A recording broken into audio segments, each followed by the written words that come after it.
সুপ্রিয় দর্শক, বাংলাদেশ টেলিভিশনের নিয়মিত আয়োজন নিপীড়নের স্মৃতি অনুষ্ঠানে আপনাদের সবাইকে স্বাগত জানাচ্ছি। অনুষ্ঠানের পুরো সময় আপনাদের সঙ্গে আছি আমি সাইদ খান। দর্শক, অনুষ্ঠানে আজকের অতিথি সৈয়দ সাদাত আহমেদ পেশায় একজন ব্যবসায়ী। এর বাইরে তার আরও একটি পরিচয় আছে। তিনি বাংলাদেশ জাতীয়তাবাদী দল বিএনপির রাজনীতির সঙ্গে যুক্ত। চট্টগ্রাম 12 পটিয়া আসনে বিএনপির হয়ে মাঠে লড়েছেন তিনি। দীর্ঘ রাজনৈতিক ক্যারিয়ারে কাজ করেছেন দলের বিভিন্ন গুরুত্বপূর্ণ জায়গায়। ছিলেন বিএনপি চেয়ারপারসন বেগম খালেদা জিয়ার স্পেশাল এনভয়ও। ফ্যাসিস্ট হাসিনা আমলে অবর্ণনীয় দমন পীড়নের পাশাপাশি 120 দিন গুম ছিলেন তিনি। আজ তার মুখ থেকেই শুনব সেই সব দিনগুলোর কথা। সৈয়দ সাদাত আহমেদ, আপনাকে স্বাগত জানাচ্ছি অনুষ্ঠানে। এছাড়াও আলোচনার জন্য স্টুডিওতে উপস্থিত রয়েছেন সুপ্রিম কোর্টের আইনজীবী শিহাবুদ্দিন খান। শিহাব ভাই, আপনাকেও স্বাগত জানাচ্ছি।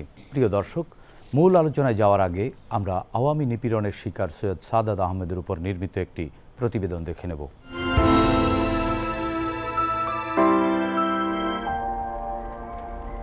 বংশ পরম্পরায় রাজনীতিক। চট্টগ্রামের পটিয়ার বিখ্যাত সৈয়দ পরিবারে তার জন্ম।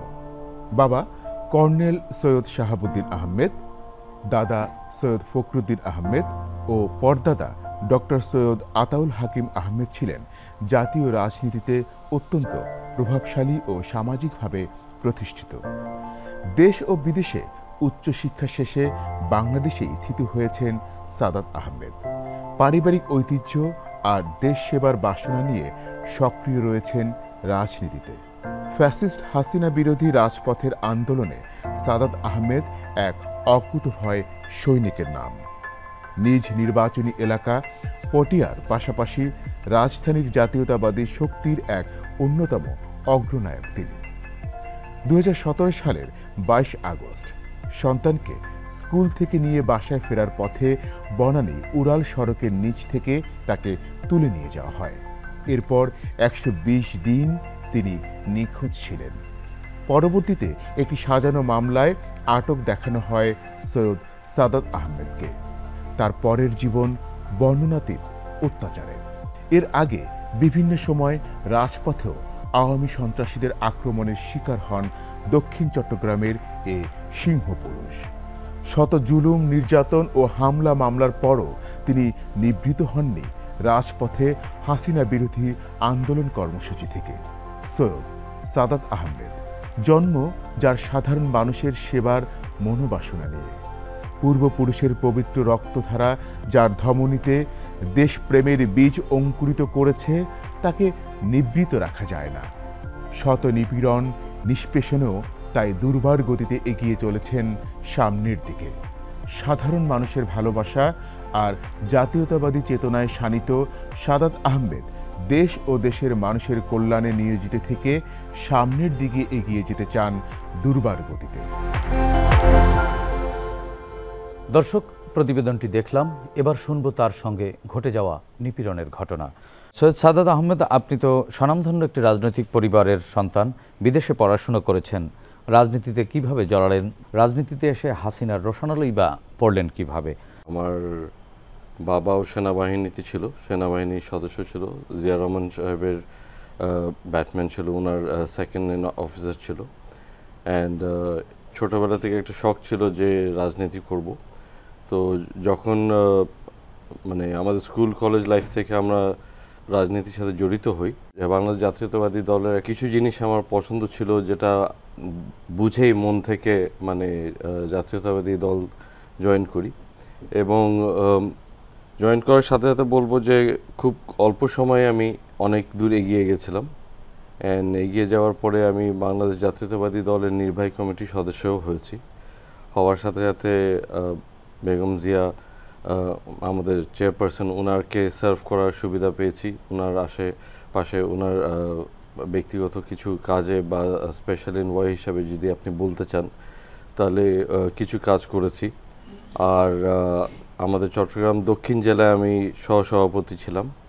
আমরা যারা বাংলাদেশ জাতীয়তাবাদী দলে যারা ইয়াঙ্গার জেনারেশন, যারা খুবই অ্যাক্টিভ বা খুবই pro dominant politician or active politician on the field, আমার মনে হয় তাদের দিকেই বোধহয় আওয়ামী লীগের একটা চোখ ছিল যে তারা হয়তো দলকে অনেক অ্যাক্টিভ অ্যান্ড অ্যাক্টিভিস্টগুলোকে আরও মাঠে মানে আমরা বোধহয় আরও এনকারেজ করে অনেক দূর নিয়ে যেতে পারবো, এই জন্য বোধহয় আমাদের দিকে মেন টার্গেট ছিল।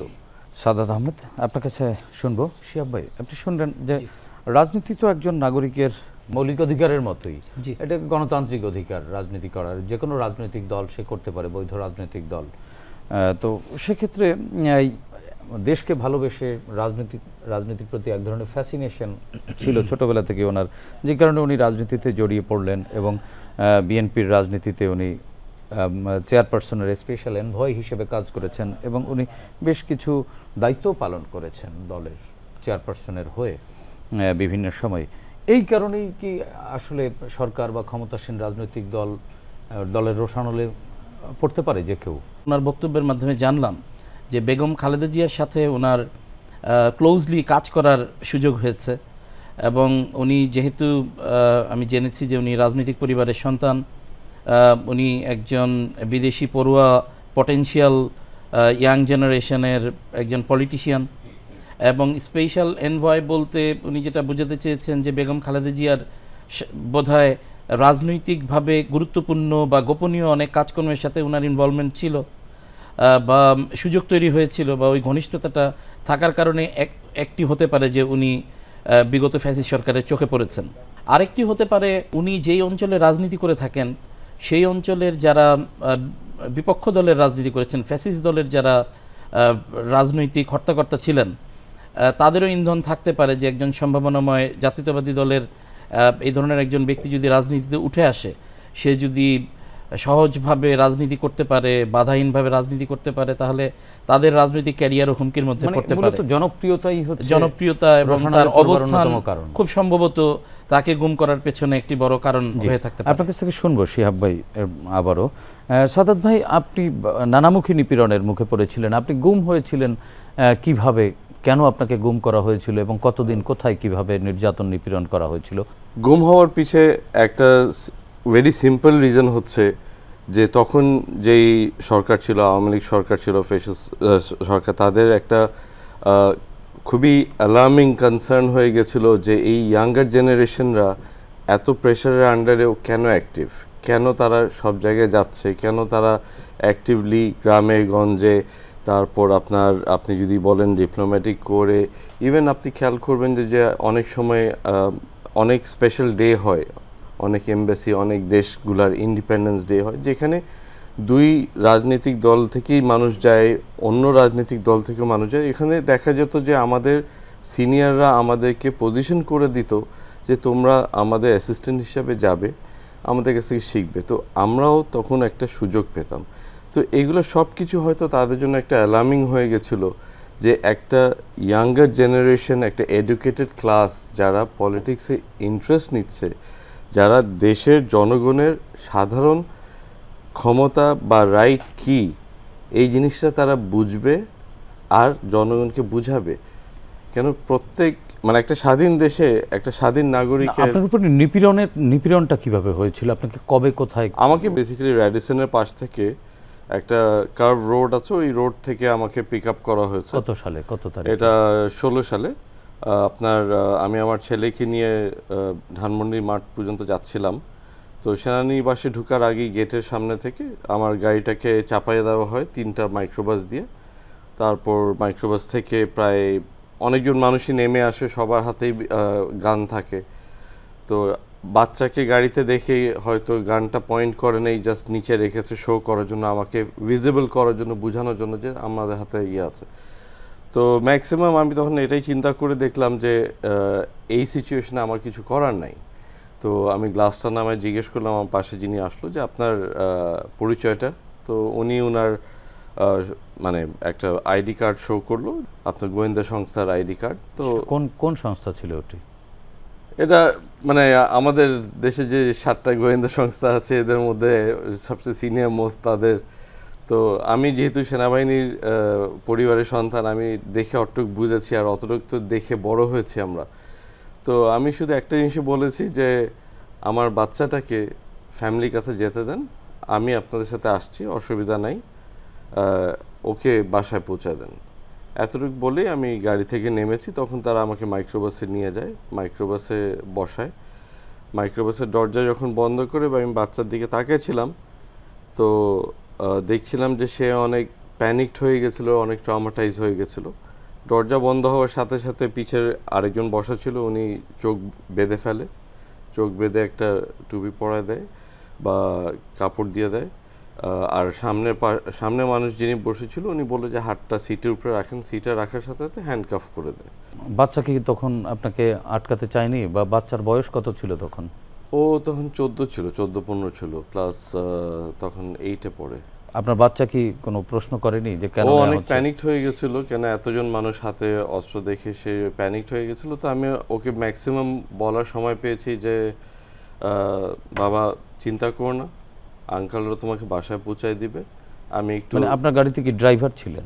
ড্রাইভার ছিল না, আমি চালাচ্ছিলাম, সাথে আরেকজন লোক ছিল, কেন যেহেতু মাঠে খেলতে যাবে ওর সাথে একজন বসে থাকার জন্য একজন লোক ছিল। আচ্ছা। আর পরে যতটুকু আমি ফেরত এসে শুনতে পেরেছি, গাড়িটা 300 ফিটে এক জায়গায় রাখা ছিল, তারাই হয়তো গাড়িটাকে ওখানে নিয়ে গেছে, বাচ্চা সহ ওই লোকটা সহ। 300 ফিট পর্যন্ত গাড়িটা নিয়ে যে একটা জঙ্গলের ভিতরে গাড়িটা রেখে বোধহয় একটা নর্মাল ফোন থেকে ফোন করতে দিয়েছে বাসায়। তো ওই সময় ফোন করে শুধু বলেছে, তো বাসা থেকে বাকিরা এসে বাচ্চাকে কালেক্ট করেছে। আচ্ছা, আপনাকে কোথায় নিয়ে যাওয়া হলো? স্পেসিফিক বলতে পারবো না যে আমাকে কোথায় নিয়ে যাওয়া হয়েছে, কিন্তু চোখ বেঁধে যখন আমাকে গাড়ি দিয়ে ঘোরানো শুরু করলো, তা আমরা যেহেতু সেলফ ড্রাইভ করি, ড্রাইভারের সাথে চলি, আমাদের রাস্তাঘাটে মিনিমাম সেন্স অফ ডাইরেকশন আছে। আধা ঘন্টা 45 মিনিট পরে বুঝলাম যে গাড়িটা প্লেন রাস্তায় যাচ্ছে, ভাঙাচুরা রাস্তায় যাচ্ছে। তো একটা পয়েন্টে এসে গাড়িটা থামলো, থামার পরে মাইক্রোবাস থেকে নামানোর পরে 2-3 পা হাঁটার পরে সিঁড়ি আসলো। তো সিঁড়িগুলা পা দিয়ে আরও নিচের দিকে নামতে হলো। তো স্বাভাবিক, আপনি যখন একটা গাড়ি থেকে নামবেন আপনি বুঝছেন আপনি গ্রাউন্ডে, আর যখন সিঁড়ি পা দিয়ে আপনি আরও নিচে যাচ্ছেন আপনি মাটির নিচে যাচ্ছেন কোথাও। তো কিছু দূর হাঁটায় নিয়ে যাওয়ার পরে একটা রুমে বসালো, বসায় চোখ খুলে দিল, হাত খুলে দিল। খোলার পরে দেখলাম যে একটা বন্ধ ঘর, শুধু একটা ছোট গেট আছে, গ্রিলের গেট, আর কয়েকজন গার্ড বলবো বা কয়েকজন মানুষ, মাস্ক পরা, তাদের চোখ ছাড়া কিছুই দেখা যাচ্ছে না। তারা একটা লুঙ্গি আর গেঞ্জি দিল, বলল যে আপনার কাপড়টা চেঞ্জ করে এটা পরে নেন, আপনার কাপড়টা সাইডে রেখে দেন, আমাদের সিনিয়ররা আছে, তারা আপনার সাথে কিছু কথা বলবে। আচ্ছা, আপনার কাছ থেকে আবারও শুনবো সাদাত ভাই, আমরা একটু শিহাব ভাইয়ের কাছ থেকে শুনি। এভাবে কি আসলে কোনো আইনশৃঙ্খলা বাহিনী, উনি নিশ্চয়ই বুঝতে পেরেছেন যে কারা তুলে নিয়ে গেল রাস্তায় আটকে, এবং ওনার বাচ্চা ওনার সাথে ছিলেন, তো এই সিচুয়েশনটা কি মানে কোনো আইনশৃঙ্খলা বাহিনী ক্রিয়েট করতে পারে কিনা? ওনাকে তুলে নেওয়ার যেই কাহিনীটা আমি শুনছিলাম, আমার কাছে মানে একেবারে ওই ফিল্মের কায়দায় যেভাবে, মানে এটা একটা অভাবনীয় যে একটা স্বাধীন দেশে একজন মানুষ, তার বিরুদ্ধে সুনির্দিষ্ট অভিযোগ নেই, তাকে গোয়েন্দা সংস্থার লোকজন এভাবে গাড়িতে উঠিয়ে, আপনি দেখেছেন যে এর আগেও আমি আরেক অনুষ্ঠানে এসেছিলাম, ওই হুমাম কাদের চৌধুরীকেও এভাবে ওই গাড়িতে উঠিয়ে কিন্তু ওই যে তাকে টুপি পরানো হয়েছে। কিন্তু আমি নিশ্চিত যে ওনাকেও কোনো সুনির্দিষ্ট অভিযোগের ভিত্তিতে আটক করা হয়নি। তো এটা তো সুনির্দিষ্ট অভিযোগের ভিত্তিতে কাউকে তো আটক করার বিধান বাংলাদেশের কোনো আইনে তো নেই। আসলে তো বোঝাই যাচ্ছে এগুলো স্পেশাল অ্যাসাইনমেন্ট নিয়ে একদম বেআইনিভাবে, এটা বাংলাদেশের কোনো আইনে কাভার করে না।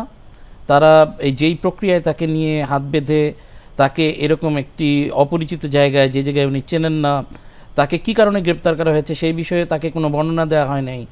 তাকে নিয়ে এবং তার বাচ্চাকে দেখেন একটা কত অনিরাপদ অবস্থায় এক জায়গায় গিয়ে শুধুমাত্র বাড়িতে ইনফর্ম করে তাকে কালেক্ট করানোর ব্যবস্থা, এই পুরো প্রক্রিয়াটাই এটা আসলে একটা জুলুমবাজি, মানে আতঙ্ক তৈরি করার মাফিয়া তান্ত্রিক একটা, আমরা যেটা বললাম যে ওই ফ্যাসিস্ট তার ক্ষমতাকে জোরদার করার জন্য, আতঙ্ক ছড়ানোর জন্য, পটেনশিয়াল মানুষগুলোকে স্তব্ধ করে দেওয়ার জন্য সম্পূর্ণ বেআইনি প্রক্রিয়ায় বাংলাদেশের কোনো আইনে এর কোনো ধরনের কোনো ব্যাখ্যা নেই। জি শিহাব ভাই, আপনার কাছ থেকে আবার শুনবো। সাদাত ভাই, আপনি কাপড় এবং একটা লুঙ্গি এবং একটা গেঞ্জি দেওয়া হলো, আপনি চেঞ্জ করলেন, এরপরের ঘটনাগুলো আমাদেরকে একটু ঘটনা প্রবাহটি বলুন। চেঞ্জ করে কিছুক্ষণ বসে থাকার পরে কয়েকজন 2-3 জন গার্ড আসার পরে আবার চোখ বেঁধে দিল, হ্যান্ডকাফ করলো, কিছু দূর হাঁটায় নিয়ে গেল ওই রুম থেকে বের করে। একটা রুমে ঢুকলাম যেখানে কোনো আওয়াজ নাই, মানে মনে হচ্ছে এয়ার টাইট বা সাউন্ড প্রুফ রুম। তো ওরকম রুমে যে একটা বেঞ্চে বসলাম। বেঞ্চে বসার পরে চারদিক, মানে আপনার চোখ কাপড় দিয়ে বাঁধলেও যেরকম লাইট আছে আপনি বুঝবেন যে বাইরে আলো আছে, কিন্তু আপনি বুঝতে পারছেন যে বাইরে কোনো আলো নাই, মানে রুমটা অন্ধকার। তো বসার পরে ওই উল্টা দিক থেকে আপনাকে প্রশ্ন করা শুরু হলো যে আপনার নাম এটা, আপনার জন্ম তারিখ এটা, আপনার বাপের নাম, মায়ের নাম, ভাই বোন, ছেলে মেয়ে সবার, মানে বেসিক ইনফরমেশন যে আপনি সেই ব্যক্তি। বুঝাই দিল যে আমরা আপনার সব কিছু জানি, আপনার ফ্যামিলির কে কোথায় কি সব জানি।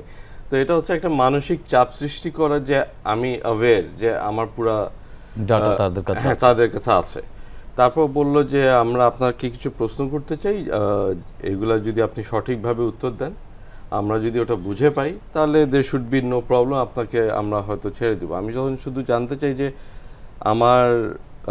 আমার বিরুদ্ধে অভিযোগটা কি বা কি কারণে। আর ভাই যেরকম করে ভেরি স্পেসিফিকলি বলেছে যে অ্যাটলিস্ট একটা ওয়ারেন্ট থাকবে বা একটা রিজন থাকবে বা একটা অভিযোগ থাকবে, একটা অভিযোগ থাকতে হবে। তা আমি ওইটাই জিজ্ঞেস করেছি। তখন বললো যে এত কথা জিজ্ঞেস করতে যান না, আমরা আপনাকে যতটুকু জিজ্ঞেস করছি অতটুকুই বলেন। এইটা বলার পরে তারা তাদের কোয়েশ্চেনিং বা ইন্টারোগেশন। কি কি প্রশ্ন করেছিল আপনাকে? প্রথম প্রশ্ন তাদের স্পেসিফিক ছিল যে আমাদের ম্যাডাম, আমাদের চেয়ারপারসন বেগম খালেদা জিয়া, ওনার কানেকশন কারা, ওনার প্যাট্রোনাইজার কারা, কাদের সাথে ওনার মেইন ইন্টারাকশন, আমাদের অ্যাক্টিং চেয়ার তারেক রহমান সাহেব কাদের সাথে ক্লোজ, কাদের সাথে ইন্টারাকশন, তাদেরকে প্যাট্রোনাইজ কে করে কি করে। তো আমি যেহেতু জানি না, আমি স্ট্রেট বলেছি যে আমি এগুলো জানি না। তো জিনিসটা হলো যে যখন আপনি বলছেন জানেন না, আমাকে যখন কোয়েশ্চেন করছে, যে ব্যক্তি কোয়েশ্চেন করছে সে যতটুকু স্যাটিসফাইড ওটার উপরে ডিপেন্ড করে আপনার উপরে কতটুকু নির্যাতন করা হচ্ছে কি হচ্ছে না। তো এখন আপনি যদি একবার বলেন, 3 বার বলেন, 10 বার বলেন, একই কথাই বলতে পারেন, কিন্তু হঠাৎ করে যদি আপনাকে নির্যাতন করে, আর নির্যাতনের মাত্রা যদি এমন লেভেলে হয় যে আপনার নিজের গলার আওয়াজই আটকায় গেল। মানে আপনার উপরে কি এরকম নিপীড়ন শুরু হয়ে গেল? আপনি যখন বললেন যে আমি জানি না, তখন কি করলো ওরা? না, প্রথমে বলল যে আপনি তো সবই জানেন, বলে দিলে ভালো, কেন যদি না বলেন আপনি তো এখান থেকে আর বের হচ্ছেন না, তো এখান থেকে না বলে যাওয়ার কোনো ইয়ে নেই, এর চেয়ে ভালো আপনি বলে দেন, তাহলে আপনার শেষটা আর একটু ইজি হবে। তো মানে শেষ বলতে কি জীবন শেষ? শেষ বলতে কি ওদের ইন্টারোগেশন শেষ না জীবনটা শেষ, সেটা আমাকে নিজে মানসিকভাবে বুঝে নিতে হবে। জিনিসটা হলো যে যখন আমি চোখ বাঁধা হ্যান্ডকাফ, তখন যখন আপনাকে হঠাৎ করে আপনার হাঁটুতে বা আপনাকে কিছু দিয়ে ফিজিক্যালি হিট করালো, আর এত জোরে করা হলো যে তখন আপনি যে চিল্লাবেন, আপনার চিল্লাবেন মানে গলার ওই আওয়াজও চলে যায়। আমাকে যখন প্রশ্ন করছিল আমি বুঝছি এখানে 3টা গলা, 3টা ভয়েস আছে। একজন আমার সাথে খুব সোবারলি কথা বলছে, একজন খুবই রাফ কথা বলছে, একজন আবার আমাকে মানে এমন লেভেলে থ্রেট ভাবে, মানে ধমকানো ভাবে কথা বলছে যে মনে হচ্ছে যে এই পাশ দিয়ে হয়তো এখনই হিট করে ফেললো বা ইয়ে করলো। তো এই মাইন্ড গেমটা প্লে হতো। এটা কতদিন চললো এভাবে? আমি তো আর সূর্যের আলো দেখতাম না কোনো, মানে সূর্যের আলো দেখতেন নাকি? চোখ বাঁধা ছিল? না, চোখ খোলা ছিল, কিন্তু রুমে তো কোনো জানলা ছিল না। এখানে খাওয়া দাওয়া প্রত্যেক দিন, দিন না রাত, এটা বুঝতে পারতেন? দিন রাত কিছু বোঝা যেত না, পুরোটাই বন্ধ, চারদিক দিয়ে অন্ধকার। আর খাওয়া দাওয়া একটা প্লেটে আপনার দরজার নিচে দিয়ে দিত, হয়তো ভাত থাকতো, সবজি থাকতো, একটু ডালের পানি দেওয়া থাকতো। ওনাদের যদি মুড ভালো থাকে তাহলে হয়তো একটা মাছ বা 1-2 পিস মাংস থাকতো, এরকম এটা। বাট যেটা আমি ফিল করেছি যে খাওয়া দাওয়া যতই খেয়েছি, মানে দিনকে দিন আমার শারীরিকভাবে শুকায় যাচ্ছিলাম, অসুস্থ হয়ে যাচ্ছিলাম। তো এখন এটা খাওয়ার ভিতরে তারা কিছু দিচ্ছিল কিনা এটা আমি পুরোপুরি বলতে পারবো না। যেরকম আপনি আমাকে এখন যেরকম দেখছেন, আমাকে যখন উঠায় নিয়ে গেছে আমি ছিলাম 85 কেজি, আর আমি যখন ফেরত আসি, মানে আমাকে যখন কোর্টে প্রকাশ করা হয়, আমার বডি ওয়েট ছিল 44 কেজি। 44? জি, মানে হাফ। শিহাব ভাই? জি।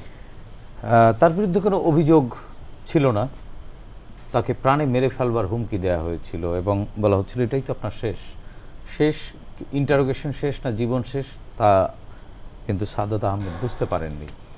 ইন্টারোগেশনটা কি এই প্রক্রিয়ায় ইন্টারোগেশন আইন কি অ্যালাউ করে কিনা?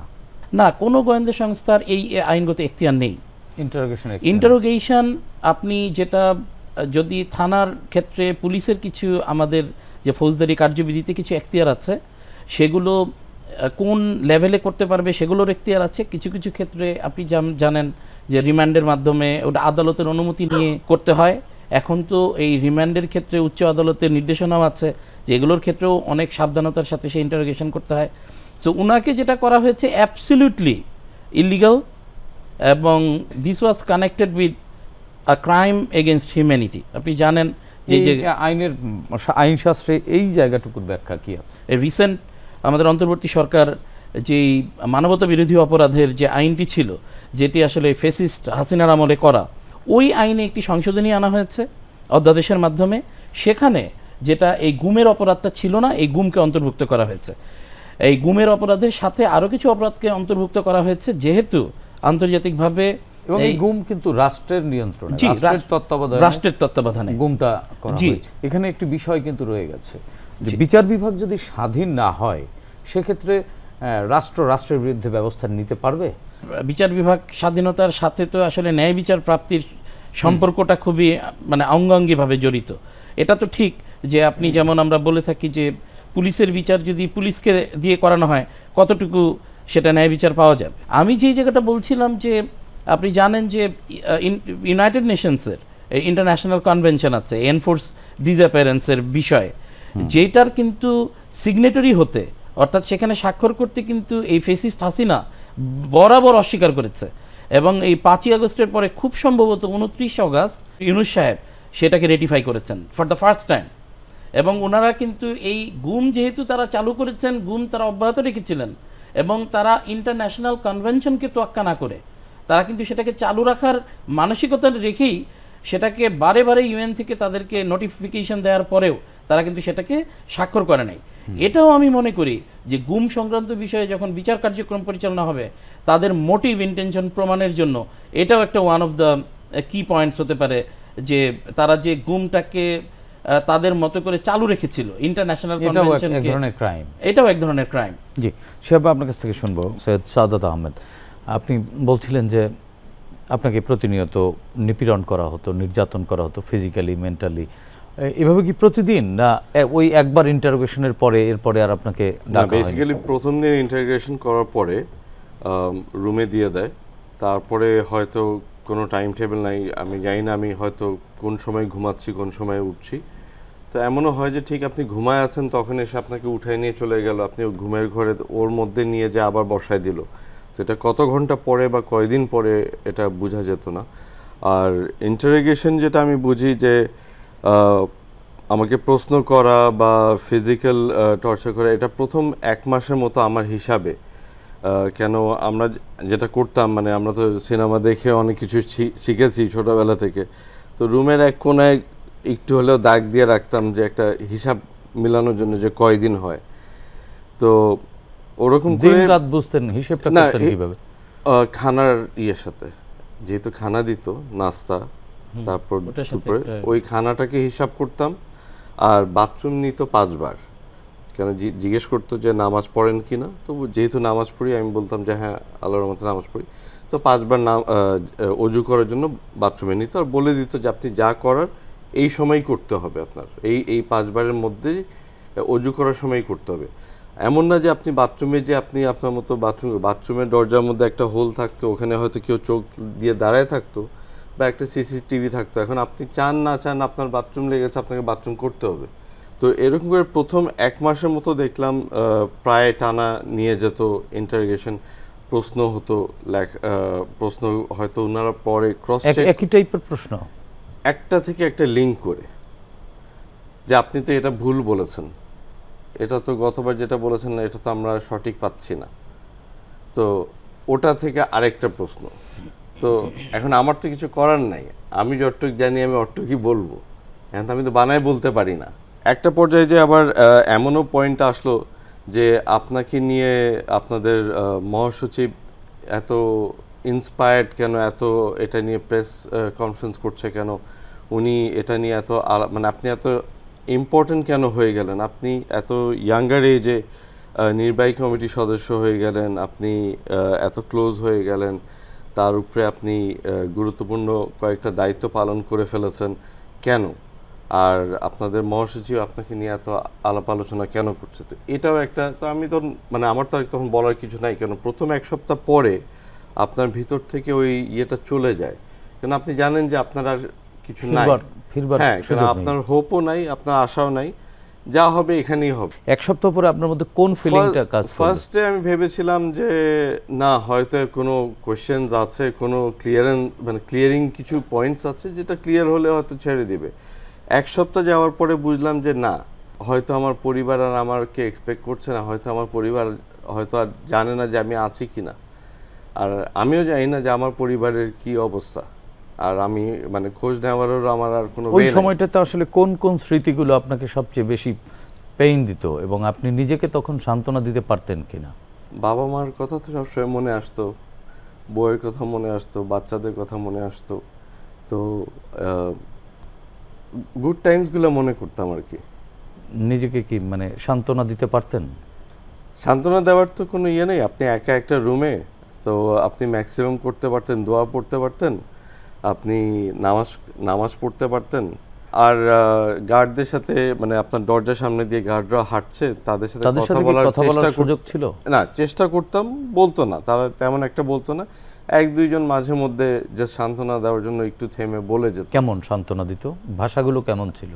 বলতো যে আপনি এত টেনশন করেন না, সব ঠিক হয়ে যাবে, বা আপনাকে ছেড়ে দিবে। তো আবার অনেকে আবার অন্যরকম একটা মানে ইঙ্গিত দিত যে এখান থেকে আর ফেরতের কিছু নাই। তো এখন আপনি আর কি করবেন, তো আপনাকে মাইন্ডে আপনি ধরেই নিয়েছেন যে এটাই শেষ। মানে আপনি কি একাই ছিলেন ওই ভবনে, বা আশপাশে কোনো মানুষের সমাগম, বা আশপাশে আরো আপনার মতো বন্দী কাউকে পেয়েছেন কিনা বা বুঝতে পেরেছিলেন কিনা? আমরা তো সিনেমাতে অনেক সময় দেখি না যে আমরা পশু পাখির দোকানে যাই যে একটা পেট অ্যাডপ্ট করব, সিনেমাতে দেখি যে একটা দোকানে ঢুকলাম, অনেক পশু পাখি আছে, সবগুলা খাঁচার মধ্যে, সবগুলা খাঁচা চারদিক দিয়ে বন্ধ, শুধু সামনে গ্রিল।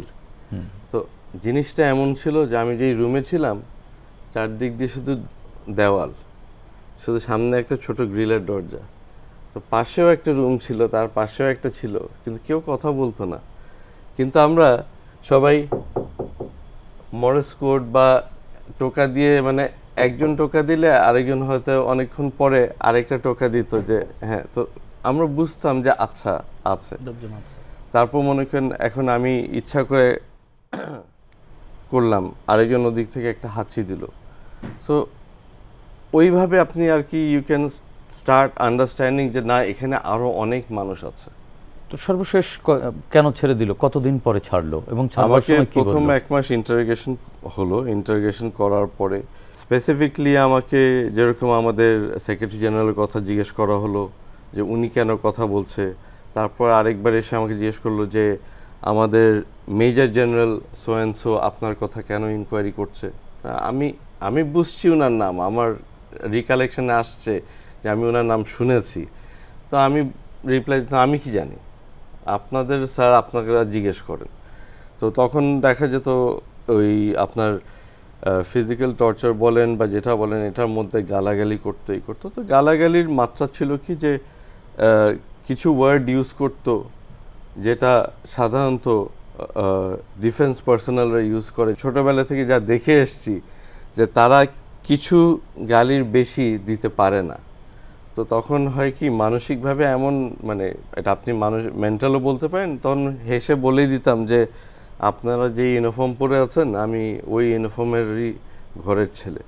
তো তখন চোখ টোক এসে আরও টিপ দিয়ে দেখতো যে আপনি কি দেখতে পাচ্ছেন, আপনি কি করে জানেন আমরা কি পরে আছি। তাই আমি হেসে বলতাম যে আপনারা যা বলছেন এটা ছোটোবেলা থেকে শুনে বড় হয়েছি, আপনারা যদি গালি দিতে চান আমাদের মতো সিভিলিয়ানদের কাছ থেকে শিখেন, আমরা শিখাই দিব গালি।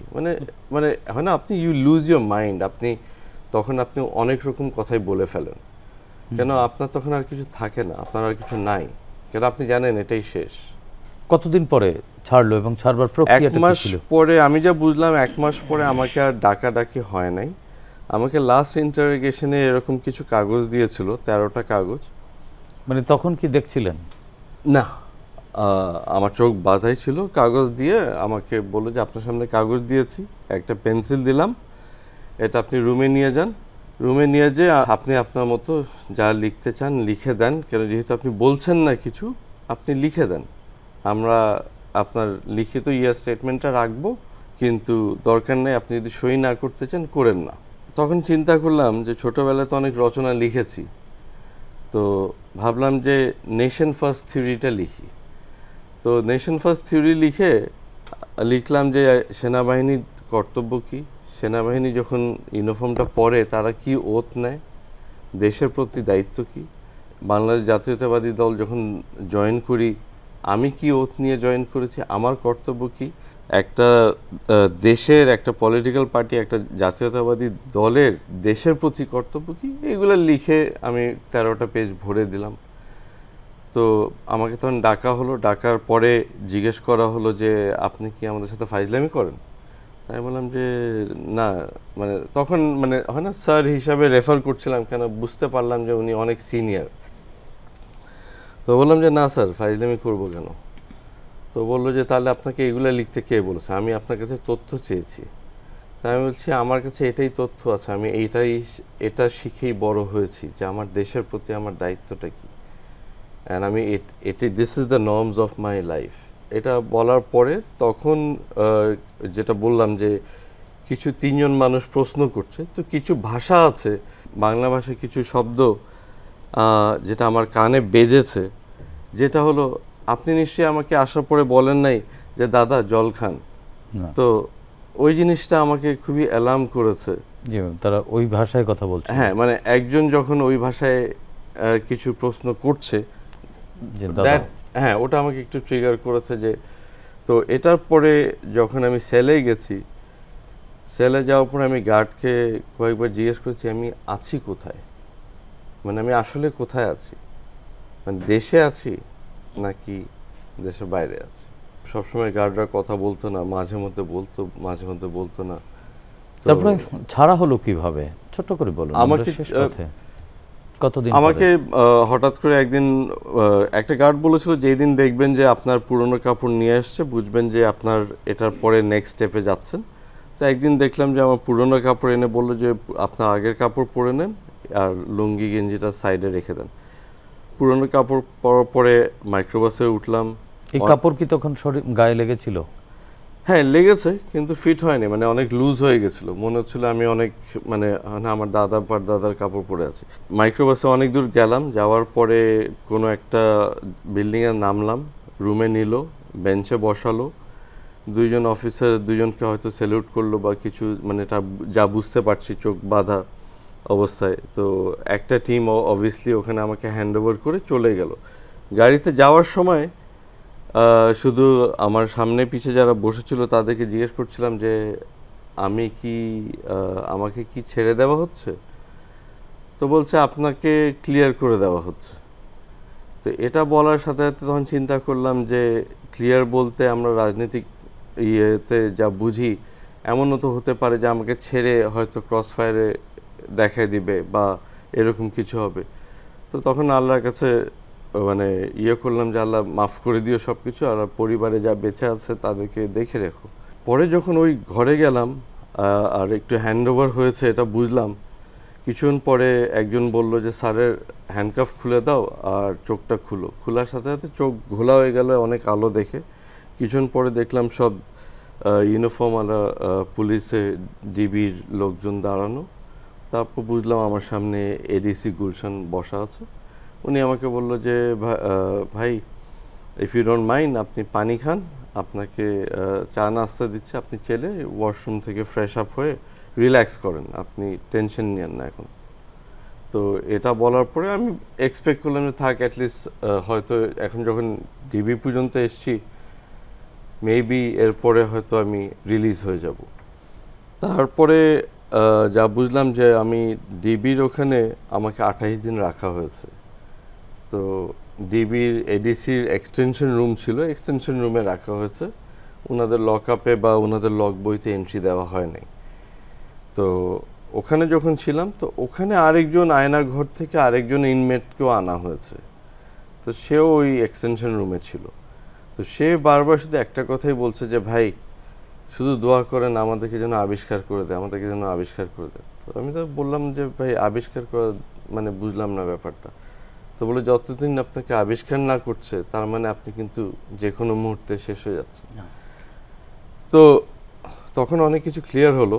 আমি ওনাকে একটাই জিনিস বললাম যে ভাই ধরে নেন আপনাকে যেদিন নিয়েছে আর আমাকে যেদিন নিয়েছে ওটাই আমাদের শেষ। এখন যদি আবিষ্কার হই আলহামদুলিল্লাহ, আল্লাহ মহান, আল্লাহ এক, আল্লাহ আমাদেরকে বাঁচাতে পারবে, আর যদি না হয় না।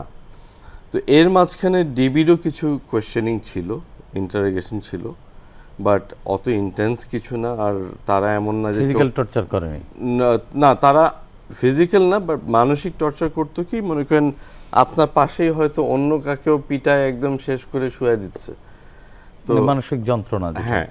তো তখন একটা পর্যায়ে যে টিভির সামনে বসালো, বলে আজকে স্ক্রলটা একটু খেয়াল করেন। তো হঠাৎ করে স্ক্রলে দেখি লেখা সৈয়দ সাহাদ আহমেদ জাতীয় নির্বাহী কমিটির সদস্যকে রামপুরা ব্রিজ থেকে আটক করা হয়েছে। আমি বললাম যে ভাই আমি তো এখানে বসে আছি। তো বলছে ভাই শুকুর করেন আপনাকে অ্যারেস্ট করা হচ্ছে। তো বললাম যে আলহামদুলিল্লাহ ঠিক আছে। যেটা তো পরের দিন তারপর কোর্টে প্রডিউস করলো। কোর্টে প্রডিউস করার পরে আমার ফ্যামিলি ওখানে হাজির ছিল। সো মানে ততক্ষণে রিয়েলাইজ করলাম, মানে যখন আমাকে টিভি দেখতে দেওয়া হলো ততক্ষণে রিয়েলাইজ করলাম যে অলরেডি 6টা মাস গড়ায় গেছে। এরপরে কি মানে কতদিন জেলে থাকতে হয়েছে? জেলে 3.5 মাস মিনিমাম থাকতে হয়েছে। এরপরে কতগুলো মামলা দিয়েছিল আপনাকে? কি মামলা দিয়েছিল? বেগম জিয়ার মামলার মধ্যে দেওয়া হয়েছে, মগবাজারে মামলায় দেওয়া হয়েছে, ভাঙচুরের মামলায় দেওয়া হয়েছে, এরকম প্রায় 6-7টা মামলার মধ্যে দেখানো হয়েছে।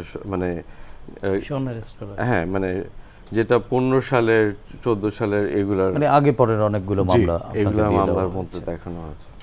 শিহাব ভাই, মানে দীর্ঘ আলোচনা শুনলাম ওনার নিপীড়নের ঘটনা। ছোট্ট করে বলবেন অনুষ্ঠানের আমরা শেষ দিকে উনি আসলে কোনো আইনি ব্যবস্থা নিতে পারেন কিনা, আইনের কোনো সুযোগ আছে কিনা? মানে অ্যাবসলিউটলি মর্মান্তিক, হৃদয় বিদারক। আমি আসলে যেই কাহিনীটা বোধ করি যে যারা গুম হয়েছেন সবারই কম বেশি এর মধ্যে গিয়েছে, এই প্রসেসের মধ্যেই গিয়েছেন। আমি আগেও বলেছি এই এন্টায়ার প্রসেসটাই বাংলাদেশের কোনো আইনি পেরিফেরির মধ্যে পড়ে না। চাইলে কি উনি আইনি জি এই মুহূর্তে আমি বলবো যে সাদাত সাহেব কোনো ব্যবস্থা নিয়েছেন কিনা, উদ্যোগ নিয়েছেন কিনা জানি না, বাট উনি চাইলে এখন যে মানবতা বিরোধী ট্রাইব্যুনাল আছে এই ট্রাইব্যুনালে ওই সময়কার ঘটনার উল্লেখ করে উনি যদি কাউকে চিনে থাকেন তাদের নাম উল্লেখ করতে পারেন, না চিনে থাকলেও তিনি ওই সংস্থার নাম উল্লেখ করে অথবা অজ্ঞাতনামা বলেও ওই সময়কার উনি যেই সমস্ত বিষয় মনে করতে পারেন ওই গুমের অভিযোগে, ওনাকে গুম করার অভিযোগে উনি অভিযোগ দায়ের করতে পারেন। এবং এটা মানবতা বিরোধী অপরাধ ট্রাইব্যুনালে এই এখন যে সংশোধনের পরে এই ওনার ঘটনায় ডেফিনেটলি যদি সুনির্দিষ্টভাবে সুন্দরভাবে তদন্ত প্রক্রিয়া সম্পন্ন হয়, অভিযুক্তদের যদি পাওয়া যায়, এখানে সর্বোচ্চ কিন্তু মৃত্যুদণ্ড পর্যন্ত শাস্তির বিধান রাখা আছে। উনি চাইলেই ব্যবস্থা নিতে পারেন। সাদাত আহমেদ, আপনি কি আসলে এই ঘটনার বিচার চান কিনা? সাধারণ জনগণ হিসাবে জনগণের সাইড থেকে একটা কথা বলতে চাই সবার জন্য, যে প্রথমত এই সরকারের উচিত আইডেন্টিফাই করা যে তারা কারা ছিল, তাদেরকে আইনের আয়ত্তে আনা উচিত।